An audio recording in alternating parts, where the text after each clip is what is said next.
ಬರೀ DPR prepare ಮಾಡಕ್ಕೆ BSmile 50 ಕೋಟಿ ರೂಪಾಯಿ ಖರ್ಚು ಮಾಡಿದ್ದಾರೆ. DPR ಕರೆಕ್ಟ್ ಮಾಡಕ್ಕೆ. ಯಾವ ಸಂಸ್ಥೆಗಳಿವು? ಬ್ಲ್ಯಾಕ್ ಲಿಸ್ಟ್ ಆಗಿರುವಂತಹ ಸಂಸ್ಥೆಗಳು, ಇದರಲ್ಲಿ ಕೋರ್ಟ್ ಅಲ್ಲಿ ಅವ್ರ ಮೇಲೆ ಕೇಸ್ಗಳಿರುವಂತಹ ಸಂಸ್ಥೆಗಳು.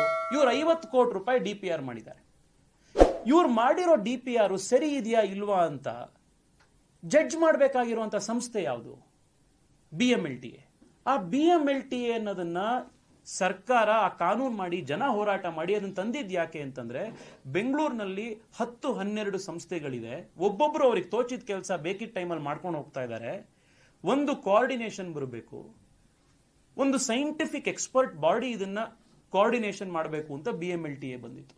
ಆ BMLTA ಎಲ್ಲಿ ತನಕ ನಾವು ಎಂಪವರ್ ಮಾಡಿ ಅದಕ್ಕೆ ಚೇರ್ಪರ್ಸನ್ ಹಾಕಿ ಅದಕ್ಕೆ ಬೇಕಾಗಿರುವಂಥ ಅರ್ಬನ್ ಪ್ಲಾನರ್ಸು ಎಕ್ಸ್ಪರ್ಟ್ಸ್ ಅನ್ನ ತಂದು ಅವರಿಗೆ ಕೊಡಲಿಲ್ಲ ಅಂತಂದ್ರೆ ಬೆಂಗಳೂರಿನ ಈ ಯಾವುದೇ ಒಂದು ಈ ಸಮಸ್ಯೆಗಳಿಗೆ ಶಾಶ್ವತ ಪರಿಹಾರ ಸಿಗಲ್ಲ.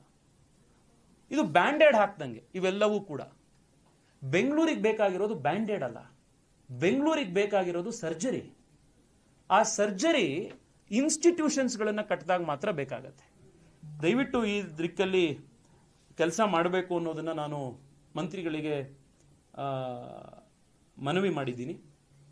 ಇನ್ನೊಂದು, ನಾನು ಮಾಧ್ಯಮದ ಸ್ನೇಹಿತರಲ್ಲಿ, ಸಾರ್ವಜನಿಕರಲ್ಲಿ ಎಲ್ಲರಲ್ಲೂ ನಾನು ರಿಕ್ವೆಸ್ಟ್ ಮಾಡುವಂಥದ್ದು, ಈಗ ಪ್ರತಿ ಕಾರ್ಪೊರೇಟ್ ಕಂಪನಿಯಲ್ಲಿ ಅಥವಾ ನೀವೆಲ್ಲೇ ಕೆಲಸಕ್ಕೆ ಹೋಗ್ತೀರಾ, ಅದರಲ್ಲಿ ಒಬ್ಬರನ್ನ ನೀವು ಚೆನ್ನಾಗಿ ಕೆಲಸ ಮಾಡಿದ್ರೋ ಚೆನ್ನಾಗಿ ಕೆಲಸ ಮಾಡಿಲ್ವೋ ಅನ್ನೋದನ್ನ ಜಡ್ಜ್ ಮಾಡೋಕ್ಕೆ KPIs ಅಂತ ಇರ್ತವೆ. KRAs ಅಂತ ಕರೀತಾರೆ, KPI ಅಂತ ಕರೀತಾರೆ.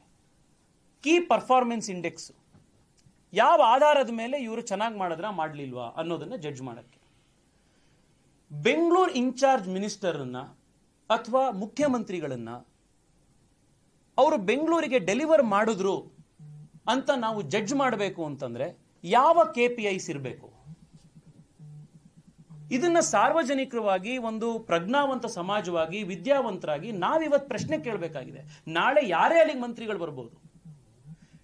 ಅವ್ರ ಮಂತ್ರಿಗಳು ಇದನ್ನ ಚೆನ್ನಾಗಿ ಕೆಲಸ ಮಾಡಿದ್ರ ಇಲ್ವಾ ಅನ್ನೋದನ್ನ ಜಡ್ಜ್ ಮಾಡಕ್ಕೆ what should be the KPIs? ಮೊದಲನೇದು, ಇಷ್ಟು ಟ್ರಾಫಿಕ್ ಜಾಮ್ ಇದೆ ಬೆಂಗಳೂರಿನಲ್ಲಿ, ಒಂದು ಕಡೆಯಿಂದ ಇನ್ನೊಂದು ಕಡೆಗೆ ಹೋಗಕ್ಕೆ ಇಷ್ಟು ಗಂಟೆ ಆಗ್ತಾ ಇದೆ. ಕಿಲೋಮೀಟರ್ ಇವತ್ತು ಯಾರು ಲೆಕ್ಕನೇ ಆಗ್ತಾ ಇಲ್ಲ. ಗಂಟೆ ಎಷ್ಟಾಗುತ್ತೆ ಅನ್ನೋದ್ರ ಮೇಲೆ 45 ನಿಮಿಷ ಆಗುತ್ತೆ, 50 ನಿಮಿಷ, 1 ಗಂಟೆ ಆಗುತ್ತೆ ಬರೋದು ಅಂತ. 3 ಕಿಲೋಮೀಟರ್ ಇದೆ ಅಂತ ಯಾರು ಹೇಳಲ್ಲ. Can one performance matrix B reduction of travel time? ಬೆಂಗಳೂರಿನಲ್ಲಿ ಒಂದು ಪಾಯಿಂಟ್ ಇಂದ ಇನ್ನೊಂದು ಪಾಯಿಂಟಿಗೆ ಹೋಗಕ್ಕೆ ಎಷ್ಟು ಟ್ರಾವೆಲ್ ಟೈಮ್ ಕಡಿಮೆ ಆಯಿತು? ಪಬ್ಲಿಕ್ ಟ್ರಾನ್ಸ್ಪೋರ್ಟ್ ಯೂಸೇಜ್ ಎಷ್ಟು ಜಾಸ್ತಿ ಆಯಿತು? ಎಷ್ಟು ಪ್ರೈವೇಟ್ ವೆಹಿಕಲ್ಗಳು ಕಡಿಮೆ ಆಯಿತು? ಮೆಟ್ರೋ ಮತ್ತೆ BMTC ಹೆಡ್ ಮಾಡ್ತಾ ಇರುವಂತಹ ಸಂಸ್ಥೆಗಳು ಯಾರು ಇನ್ಚಾರ್ಜ್ ಇದ್ದಾರೆ, ಅವ್ರ ಡೈರೆಕ್ಟರ್ಗಳು, ಮ್ಯಾನೇಜಿಂಗ್ ಡೈರೆಕ್ಟರ್ಗಳನ್ನ, should this not be a KPI? 3 ವರ್ಷ 4 ವರ್ಷ ಮೆಟ್ರೋ MD ಆಗಿ ಕೆಲಸ ಮಾಡಿದ ಮೇಲೂ ಕೂಡ ಮೆಟ್ರೋ ಬಹಳ ಸ್ಲೋ ಆಗಿ ಮುಂದೆ ಹೋಗ್ತಿದೆ. ಮೆಟ್ರೋ ಎಕ್ಸ್ಪಾನ್ಷನ್ ಆಗಿಲ್ಲ, ಮೆಟ್ರೋ ರೈಡರ್ಶಿಪ್ ಜಾಸ್ತಿ ಆಗಿಲ್ಲ. ಮೆಟ್ರೋ ರೈಡರ್ಶಿಪ್ ಜಾಸ್ತಿ ಆಗದಲೇ ಇರೋ ಕಾರಣಕ್ಕೆ ಬೆಂಗಳೂರಿನಲ್ಲಿ ಜನ ವಿಧಿ ಇಲ್ದಲೆ ಪ್ರೈವೇಟ್ ವೆಹಿಕಲ್ ಕೊಂಡ್ಕೋತಾ ಇದ್ದಾರೆ. ಪ್ರೈವೇಟ್ ವೆಹಿಕಲ್ ಜಾಸ್ತಿ ಕೊಂಡ್ಕೋತಾ ಇರೋದ್ರಿಂದ ಟ್ರಾಫಿಕ್ ಜಾಸ್ತಿ ಇನ್ನೂ ಆಗ್ತಾ ಇದೆ. ಟ್ರಾಫಿಕ್ ಜಾಮ್ಗಳು ಇನ್ನೂ ಜಾಸ್ತಿ ಆಗ್ತಿದೆ ಅಂತಂದಾಗ ಆ ಆಫೀಸರು, ಆ ಮಿನಿಸ್ಟರು, ಯಾರ ಕಾಂಪಿಟೆಂಟ್ ಅಥಾರಿಟಿ ಇದ್ದಾರೆ, has he failed R has he succeeded? ಇದ್ರ ಮೇಲೆ ಚರ್ಚೆ ನಡೀಬೇಕಲ್ಲ. ಸೊ ಈ ರೀತಿಯ ಕೆಲವು KPIಗಳನ್ನ ಪ್ರತಿ ಒಂದು ಸಂಸ್ಥೆಯ ಹೆಡ್ಡಿಗೆ ಕೃಷ್ಣ ಬೈರೇಗೌಡರು ಆಸ್ ಇನ್ಚಾರ್ಜ್ ಮಿನಿಸ್ಟರ್ ಕೊಡಬೇಕು ಅನ್ನುವಂಥದ್ದು ನನ್ನ ಆಗ್ರಹ ಇದೆ. ಈಗ BWSSB ಚೇರ್ಮನ್ಗೆ ಸ್ಪೆಸಿಫಿಕ್ ಇರಬೇಕು ಟಾರ್ಗೆಟ್. ಎಷ್ಟು ಟ್ಯಾಂಕರ್ ಅಲ್ಲಿ, ವಾಟರ್ ಟ್ಯಾಂಕರ್ ಅಲ್ಲಿ ಡಿಪೆಂಡ್ ಆಗಿರುವಂತಹ ಮನೆಗಳನ್ನ ಇವತ್ತು ನಾವು ರಿಡಕ್ಷನ್ ಮಾಡಿಸಿದ್ವಿ. That is on the basis of that you should judge whether they are succeeding or not. ಈ ತರ ಇಡೀ ಬೆಂಗಳೂರಿಗೆ ಒಂದು ಸಿಸ್ಟಮಿಕ್ ಚೇಂಜ್ ತಂದಾಗ ಮಾತ್ರ ಸಾಧ್ಯ ಆಗುತ್ತೆ. ಈ ಸರ್ಕಾರ 3 ವರ್ಷಗಳ ಕಾಲ ಹೆಡ್ಲೈನ್ ಮ್ಯಾನೇಜ್ಮೆಂಟ್ ಮಾಡ್ಕೊಂಡು ಬಂದಿದೆ. ಇನ್ನು ಮುಂದೆ ಆದ್ರೂ ಆನ್ ಗ್ರೌಂಡ್ ಏನಾದರೂ ಬದಲಾಗುವಂಥದ್ದನ್ನು ಈ ಸರ್ಕಾರ ಮಾಡಲಿ ಅಂತ ಹೇಳಿ ನಾನು ನಿನ್ನೆ ಅವ್ರ ಹತ್ರ ಆಗ್ರಹ ಮಾಡಿದ್ದೀನಿ.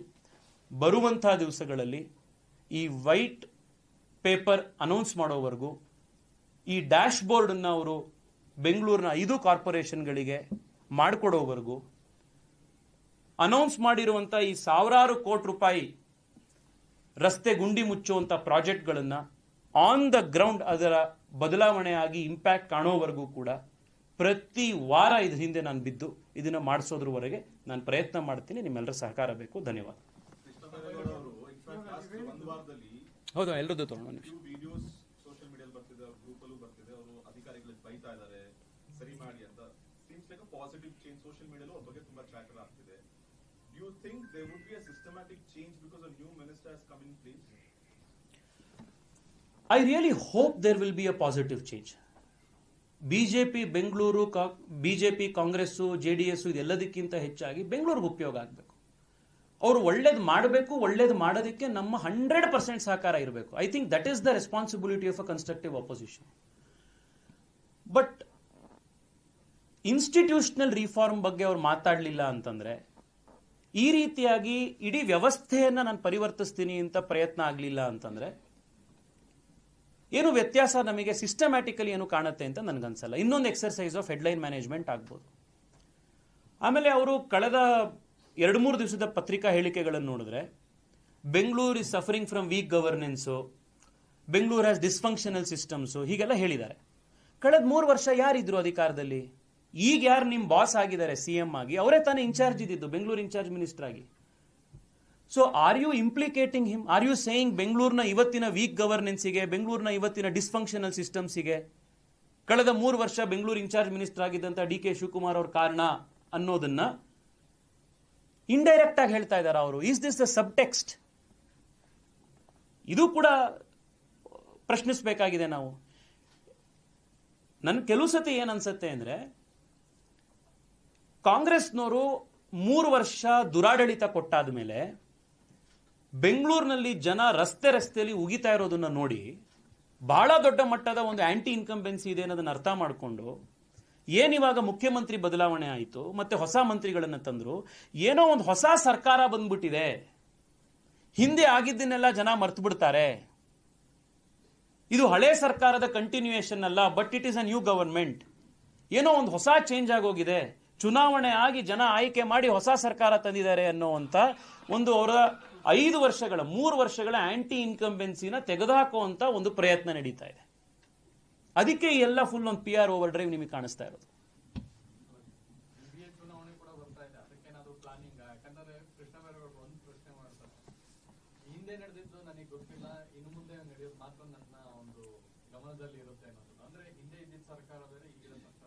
ಅದೇ ನಾನು ಕೇಳ್ತಾ ಇರೋದು. That's exactly what I am asking.